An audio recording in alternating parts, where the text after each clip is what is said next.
శృతి మించిలా నన్ను మై మరపించకలా తడబడి తల వంచిలా తలపును అని చేస్తే ఎలా మరేం చెయ్యనే నీతో ఎలా వేగనే నన్ను దాటి వెళ్ళలేవు నిన్ను నువ్వు దాచలేవు ఏమి చెయ్యనయ్యో రామా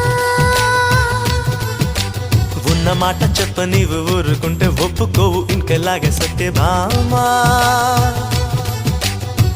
అనుకున్నా తప్పు కదా మోమాటం ముప్పు కదా